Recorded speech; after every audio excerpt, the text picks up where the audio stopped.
And you think you're turning, but it's actually that's making you turn left or right. If you follow that idea. Is there a driving matrix though? Like for Well, it's very so sophisticated that you couldn't figure it out, right? So you just got to give it that, you know, got to give it that. So you're gonna say, oh, I'm just gonna hang there so that everything goes my way, or else there's you're just knocking out the blocks, or you're because again, as I kind of rewrote it, you're still looking at the blocks being karmic, genetic, and societally encoded restrictions and limitations. Because what we learn, it would kind of come down with whatever, or appears to come down. We have no idea of knowing if it even came down or not, right? And so we're encoded with genetic, or so they say, but that's also taught. Karmically is always taught. Yeah, it is. Yeah, we don't know that, but per our heritage, we hear that we have karma. Genetics for that, say, for that matter too, although scientists say it, but then they have no clue either, right? I'm sure that it creates some kind of protein and everything, but we don't want to overdo it, so we're just going to say, that limits us, and what we learn in school limits us, right? Or just what we learn from kid time. I never thought of that. So now we just take all that, and the game becomes to neutralize it or something. Yeah.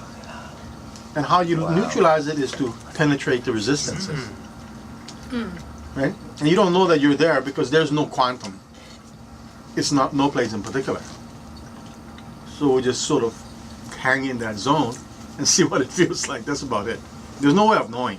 I mean, there might be, but it just feels different, or it just feels more possible for some reason, because the physical world gets less and less real in the sense that it's fixed, I guess. Because how I kind of have the sense of it is, my whole idea was working with bodies, right, as a so-called healing, and after a while it starts to shift, and you get this feeling like shit, it can shift, and I kind of convinced of it, and yet the game was, if this can shift and this is physical and I'm not doing a damn thing, then I must be able to kind of connect on a larger, you know, maybe my life would change, or would get more fun, or expanded, or less limiting. So that was the objective. Yeah. Whenever I had that notion, not as a thing, but just as a thing. Yeah. And I figured it's going to take forever, and it did. And yet, so suddenly when you sort of feel that barrier, it's the same feeling. You can almost sense it, like, oh, okay, got it. Here, you know? And then of course you gotta, again, continue to get better and better at it. But now it's like, and then it goes like, oh, okay. It seems like now the whole damn thing is like one body. Or at least you start to feel that you can kind of penetrate it. That's part of your body then? Or the cosmic body? Yeah, that's why it's called body world. But I got that from, so I just hung on to that little mantra through the Ishayas a long time ago. I was doing mantras and shit. The first one was body world. They call everything body world. Anything in the physical is body world. Yeah. So I went, there was a resonance of truth to that. Yeah. So this shift, everything's shifting. This shifting, everything's shifting. This shifting, everything's shifting. And before you know it, you're going like, oh, this shift, everything's shifting. And yet it's also of, quote, objective frequency. Although maybe not measurable by certain technology yet, or something. Because again, we're still using the illusion within the illusion to measure the illusion. So it gets a little wacky. And yet, in moving there, you're very grounded. So you're not wacky. Because only if you stay in the mental state, you become wacky. But if you go, and so this, I call it standard, I don't know what I call it there, but just your regular thinking, and then you're transangulating it to fuse the mind and body, and then now you're again functioning from energy, kind of, or your higher intellectual centers or higher emotional centers can handle it. But if you just do it mentally, if this is your brain on thinking or something, like, it gets fried. So then I go like, oh, okay, I'll just sit in the quantum field and see what this looks like. Whoa, like what the hell is red? You know, but that's all I remember. You know, I just thought like, what the hell is red? Am I supposed to go or stop? I know it stopped, but or something, you know.